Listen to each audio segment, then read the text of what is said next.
Hello, writers. I'm so glad that you're tuned in today. I'm Josiane Fortin, and I'm interviewing Dominique Brightmon, and he has self-published two books, and that's going to be very interesting because he likes, like I do, he likes to inspire people to write books. So we'll talk more about that. And his books are called Going North: Tips and Techniques to Advance Yourself, and the other one is the Elite Performers: Seven Secret uh, Keys to Sustainable Success. And right now, he's co-writing another book, which is going to be called Crappy to Happy: Sacred Stories of Transformational Joy. So that's coming out in fall of this year. And so, Dominique, thank you so much for being here. And please tell us a little bit about you. Well, first up, before I forget, never hesitate to show gratitude. Thank you, Josiane, for the opportunity and allowing me to be on your fabulous show, The Self-Publishing Queen. I hope to see you in your tiara next time we get to see each other. I have it now. Like, I took a picture. It's on the podcast image now. Sweet. That's what I'm talking about. Well, I guess that's about me, Mr. Chocolate Radiant. So, yeah. So, two books, All about you. self-published. Yeah. Yes, indeed. Yeah. So, two books on my own right now, self-published, Going North, and the follow-up, Stay the Course, which became a bestseller last year in 2019. And it's really been just an opportunity. It came from a place of seeking to become better and bettering myself so much and seeking to help others become better that it actually manifested in two books and counting. Because the beautiful thing about it is once you get one out the way, you get the confidence to metaphorically run for a lifetime, and you start putting out books like crazy almost, and it's been one heck of a ride. So yeah, that's just a small dose into the bit about me. An author, like to encourage others, like to equip, encourage, and empower others to share their stories, because everybody has a story to tell. And if you have a product to sell, then that'll be good because you get to add it on to your day job if you still have one. And eventually you might even make it to entrepreneurship like a lot of folks are gunning for nowadays. Yeah. And you're a podcaster too, right? Oh, yes, ma'am. How could I forget? Host of the Going North podcast, 276 plus episodes in. New author every Monday and Thursday. Yeah, it's indeed. It's been a heck of a ride. So you're producing a lot of content. And could you tell us, like, what was the Going North about, like, more specifically, and then the second book too? Of course, of course. So Going North originally started off as a joke, funny enough, because I think it was like 2012, 2011, day job. I was working at a public library and greeting some of my colleagues. And one of my colleagues, she asked me, "Hey, how's it going, Dom?" And just for a quick second, just snap. I was like, you know what? Let me just go ahead and take this literal. And I'm like, "Hey, I'm going north." And she was like, "Okay." And one of my other colleagues just busted out laughing because it was just so darn silly, and thought nothing of it. And a few years down the road, I was there to write a book, going to this self-development conference, and because I was handing out these reading lists to people called the 100 Books for Dynamic Living, and I Okay. was in my early 20s at the time. And one of the folks that I handed the list to, she looked at the list and looked right back at me and asked me where was my book on this list. And I was like, I'm not an author. I'm 20 freaking 3. Like, what the hell am I going to write about? And she was like, hey, I dare you to write a book. How about a year from today, you get yourself on this list? And I was like, nope, not doing it. And then she was like, you know what? Even better. I'll make it even better for you. How about we both write our books, and a year from today, we both show up as published authors next year? And I'm like, nope, not going to do it. Not interested.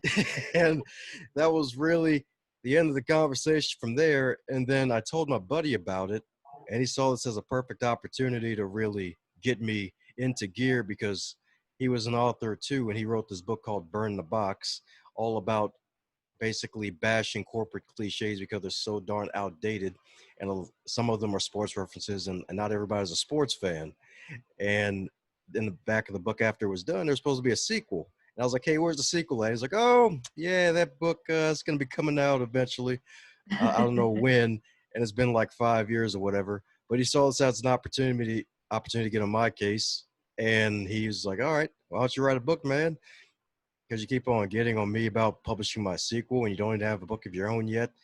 and you're this motivational speaker motivating people to do these great things. So why don't you live your truth? And I'm like, you know what? I'll do it. And a Yeah. year after that, my first book, Going North, was published, and it was a nice synthesized package of 300 books that I've read over the past few years up to that point, and putting the advice in that book that I've actually done in my own life, because I want to give people stuff that they can take away that's tangible, that I've actually used myself and that I truly believe in. Yeah. Because in this era where people want to fake it till you make it, it's not really a good idea, especially if you do that for too long. You have to live it until you advance. And when you advance, you share people how you advanced and how you can help others to advance too. So that's really how book one came to be. It was a dare from a random conference attendee who saw the jewels within me, and a buddy of mine who called me out of my BS. And that's really one of the keys for those who that listen right now, is like, make sure you're around the right people that'll encourage you and challenge you to become better. And not only that, make sure that they know how to hold you accountable too, because accountability is where the magic happens. Like, that's where book one and eventually book two came to be. So how long between both books? Did you take a long break? Oh yeah. Well, it's, I have to say it's long is relative depending on who you ask, because since I was given a year to do it and I was going to surprise her, and I did surprise her with it. After it was over, I said 2 years from book one, book two is going to appear. However, 6 months after the publishing of Going North, I lost my father after his 6 year battle with Alzheimer's, and he passed I'm away. sorry. Yeah, it was pretty rough, caregiving and all the other good stuff on top of that. And I realized, you know what, a few months later, after we finally buried him at the funeral and everything, and I was still going through some grief, I realized, you know what, I still have this book out here. It's a business, might as well keep going with it. And I figured, you know what, let me go on ahead and just try to make some magic happen and start this podcast called Going North based off of my book. It's Mhm. funny how a joke became a book and then eventually became a podcast and And a thus a business. brand. Exactly. And that's really encouragement to those listening. It's like, hey, you just joking around one day and you could turn your joke into a business and thus a book. And I was interviewing all these people, and I eventually got to these folks who are millionaires and whatnot. And I came across some darn imposter syndrome, where it's like, okay, how the heck am I going to write about elite performance when I've had folks on my podcast that have tons of followers, more followers than me, and tons of Yeah. more influence? And really, the accountability piece came in again, because even though I lost my father, I still said the book was going to be out. And I told folks it was going to be out. And another colleague of mine, good guy named Robbie, he's like, hey, Dom, when's the book coming out? Because I said it was going to be out. And even though it didn't come out 2 years later, it still came out a few months after the 2 year decline, because someone was holding me accountable to it. And book Yeah. two is about elite performance. And the major key to elite performance is awareness. And I was lacking that awareness. And that's one of the things that folks can do, is that sometimes you have to metaphorically preach it right to yourself, because I was lacking that awareness. I didn't have as much self awareness as I thought. And you know what? It's What time do you to, mean by self-awareness? Like, could you be more specific? oh, sure. So self awareness is being basically not only aware of yourself, but also knowing what's going on within yourself. It's like emotional intelligence. It's like, if you're Okay. mad at someone, you really know you're mad at someone. If you're feeling down and you know you're down, you're feeling bad, you're having an off day, you're having an off day. If you're feeling like in the sort of in the middle, like it's okay, it's a medium level. Okay. And So that helped you like being aware of your emotions, and then how do you use that knowledge? yeah, that knowledge basically directed me to realizing, okay, something's wrong. How do I fix what's going on and what's wrong? And one of the things that I was basically straying away from was time awareness, because there's self awareness and you realize, okay, where am I falling? Okay, habits. My habits weren't good. I was getting 0 to 3 hours of sleep every night. Also, not drinking enough water, Okay. staying dehydrated, and gained a bunch of weight. Eating a bunch of fast food that helped me to gain a bunch of weight, and even slacked off with CrossFit. So with my habits and the time, had to change my habits to make sure that, hey, I got more sleep during the night, drank more water, did more working out to get me back to where I felt like I was before. and heck, even being more aware of the time that we have every day, because we have 168 hours in a week, and being more aware of how we dedicate the hours where we're not maybe doing like sleeping and maybe work if we still have a job, and just figuring out, okay, how can I allocate those hours to something like a good project like book number 2, and making sure that I still get it out there, because self-awareness and realizing, okay, something's wrong here. Let me see what's going on here. And then focusing on that issue, and then changing that problem and turning it into basically progress. Because Yeah. problems can become progress if you figure out what the problem is and think of a way to fix that problem. Yeah, you're growing from that. Yeah, like a big old tree. That sounds so interesting. I need to check this out. And one of the topics that you like to talk about also, that it's the first time I hear about it, is bookcasting. But like, to me, it sounds like reading your book on a podcast. So you say, uh, why do you think authors should start a podcast? Could you talk about this? Of course. You're actually the first one to actually ask me that question, so you get a gold medal for that one. Yeah. Yeah, so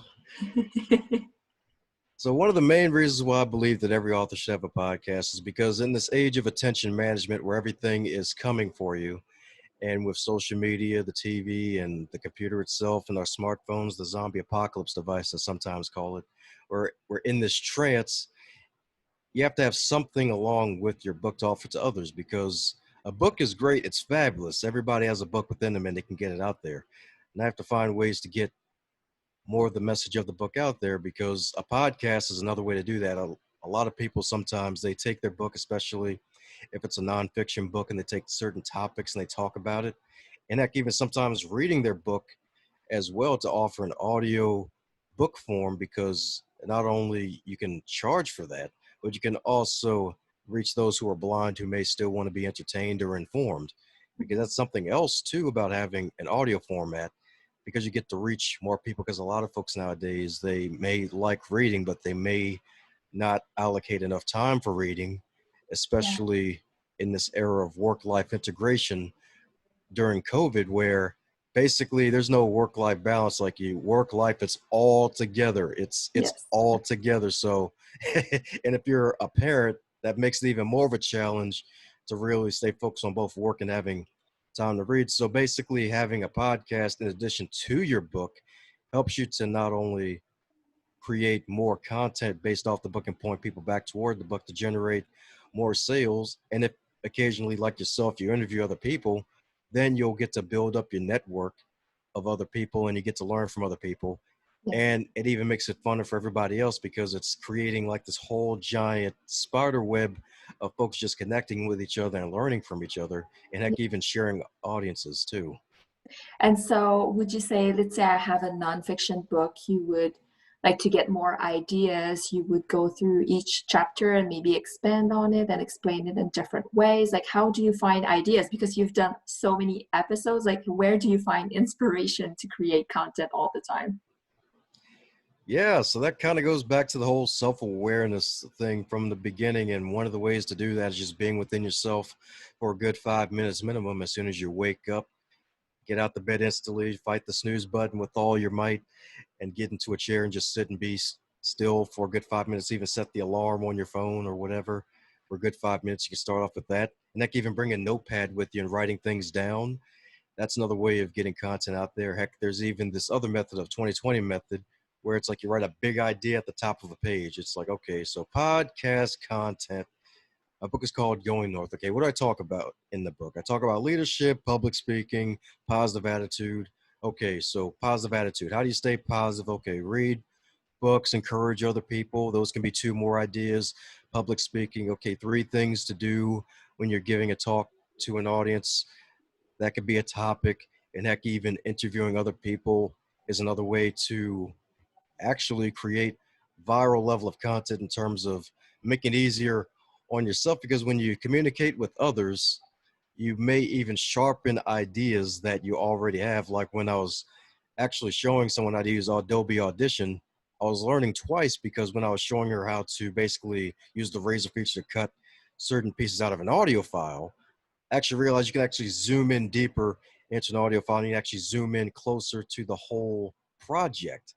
And that helped me to become a better editor because I didn't even know about that feature if I wasn't showing somebody else what I already knew.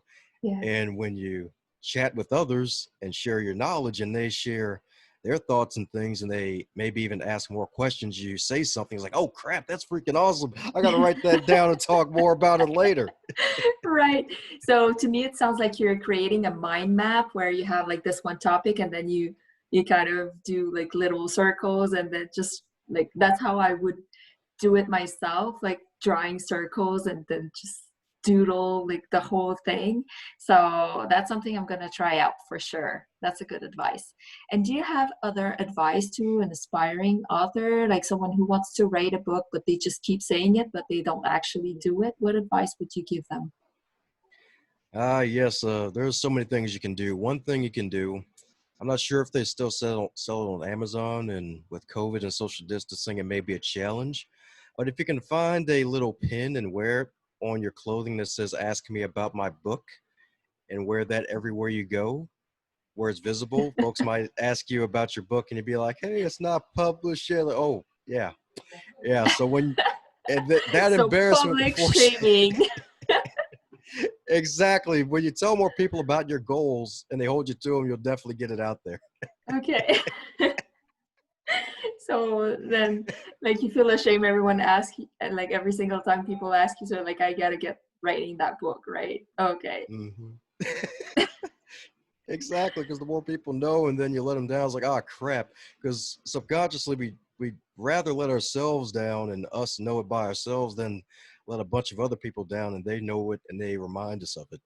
Yeah, that's weird human nature, right? Like how external pressure sometimes is more effective than our own internal ambition and our dreams. I guess we feel like we always have more time coming, like later and later and later, but then later we're dead and that's too late. So you gotta get working. And what was the hardest thing for you to become a self-published author?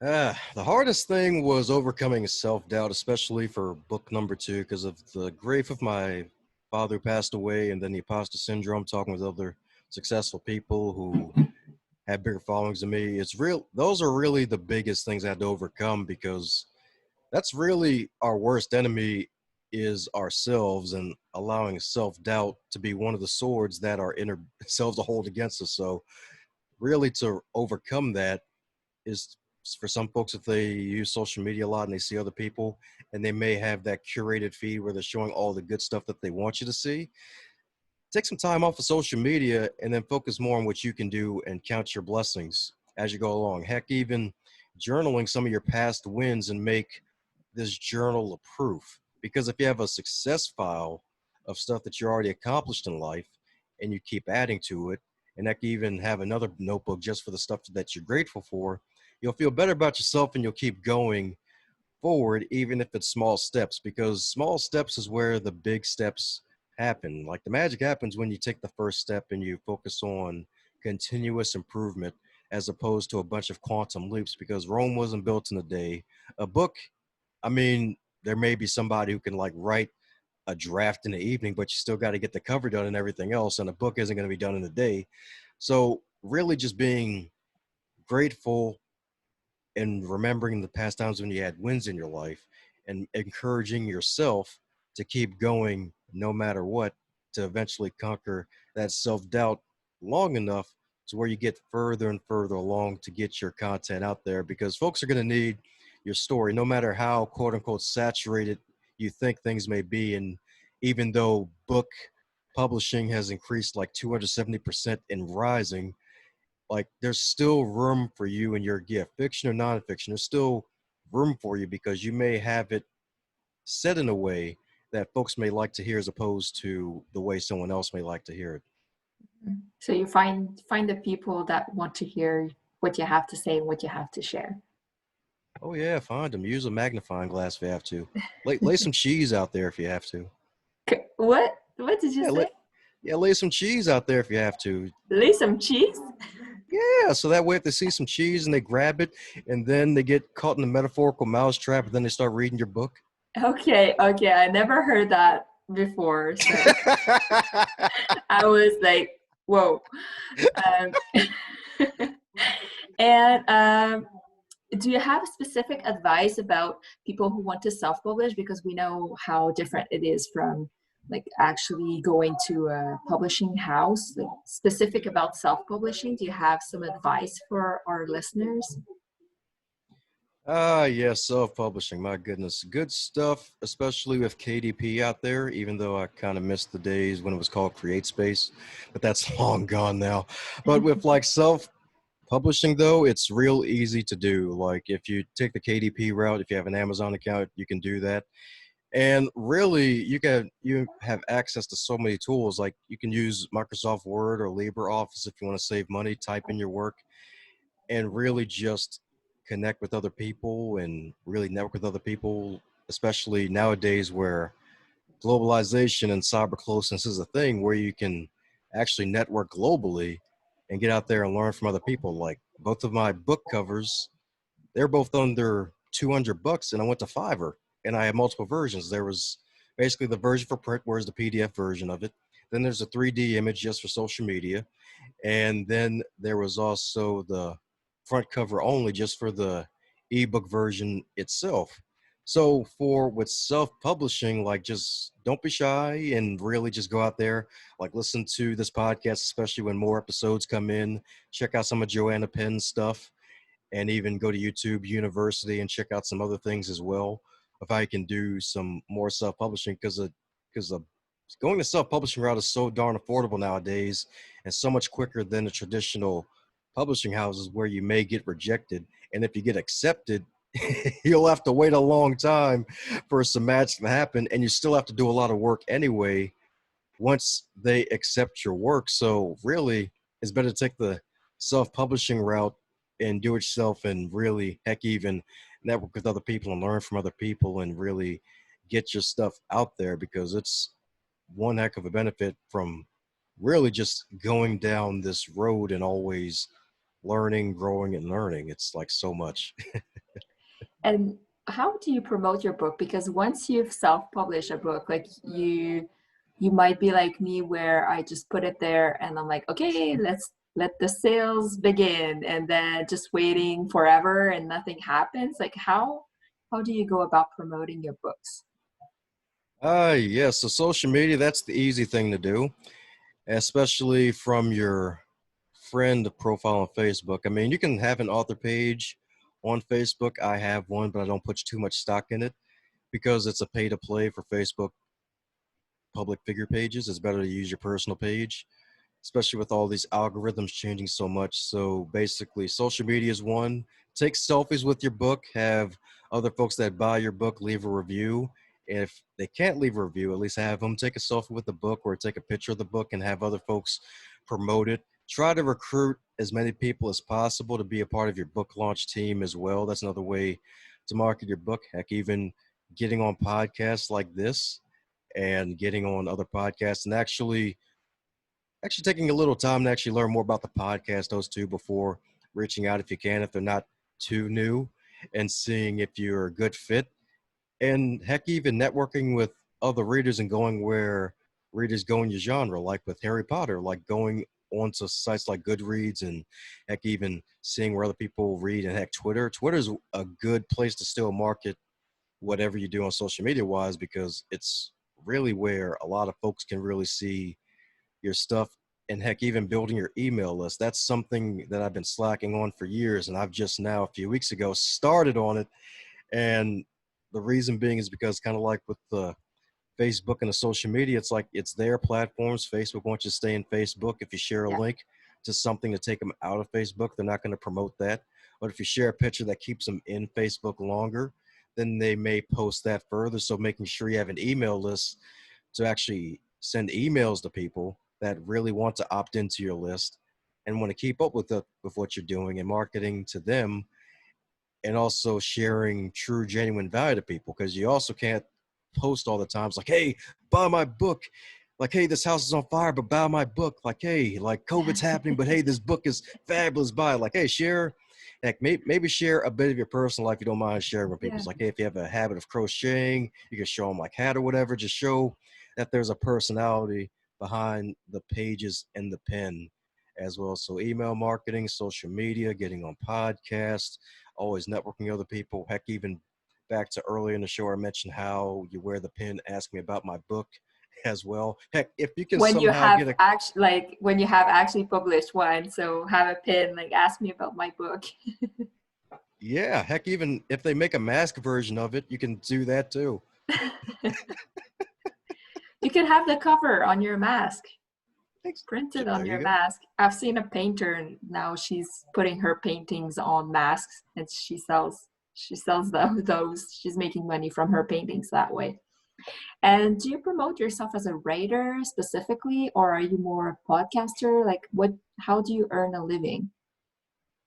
Yeah, so I still have a day job because side hustle is where it's at right now. Don't quit your day job if you need the medical insurance. I'm still young, but I'm still keeping it as an insurance policy just in case. When I was an author back in 2016, that was my main thing. Then when the podcast happened and it grew, I'm eventually known as a podcaster. And sometimes folks forget that there's still a competent voice behind the mic that interviews others.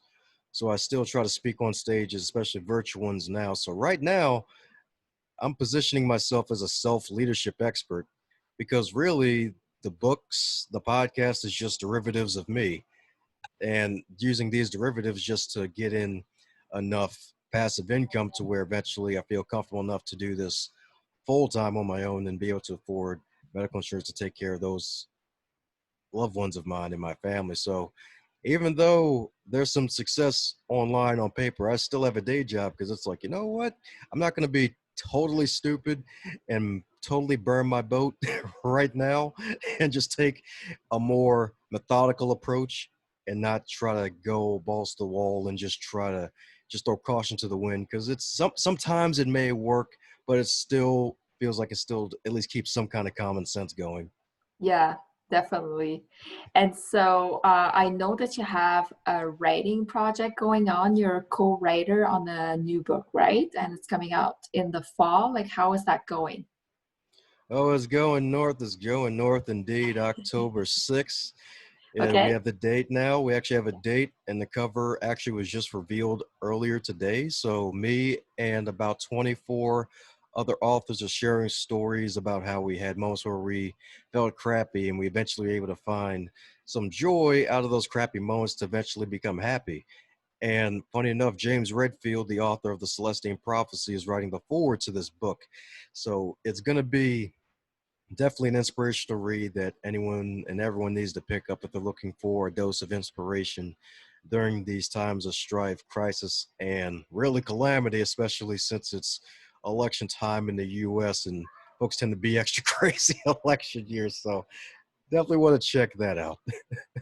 And do you have other writing projects that are going on, either just in your mind or that you actually started writing? Yes, I'm going to be going deeper into the subject of bookcasting. So I'm basically right now I'm just have this living Word document where I'm just brain dumping things into it, and then I'm just going to spread it out later. I already drafted an outline, and that's the beautiful thing about nonfiction. If you start out with an outline, even if it's not complete, it's still a great way to have a skeleton, and then you can just add the meat and the organs later metaphorically and just flesh it out. So that's where I am right now. Be on the lookout for that book by spring 2021. Bookcasting, why every author should have a podcast. That's the working title too for the moment. And heck, there may even be a teen novel in the works as well. That's one of those pie in the sky projects that's going to be happening in the future. There's no timetable on that one. That's just more of a for fun project. Okay. And once you are getting closer to writing that project, then you'll probably give yourself a deadline, right? Sounds like you you like to have external pressure on you. So you're like, oh, in 1 year or whatever, in 2 weeks I'll write this, and then you'll have people asking about it. So I thought it was a really fun way to do it. If Heck people want to yeah. know more about you, about your podcast, where can they connect with you? Sure thing. So feel free to head over to dombrightmon.com, dombrightmon.com. Check out the Going North podcast, where all these authors are going to be interviewed. Josiane's going to be on the podcast soon, I imagine, to bring some more folks back over to her show. Be sure to check out that podcast, subscribe to it. And there's even a free gift for your listeners, too. There's a free ebook called 21 Lessons from 2+ Years of Podcasting, where it goes into some lessons that I still apply to what I do that you can also apply to your writing as well. Awesome. Thank you so much.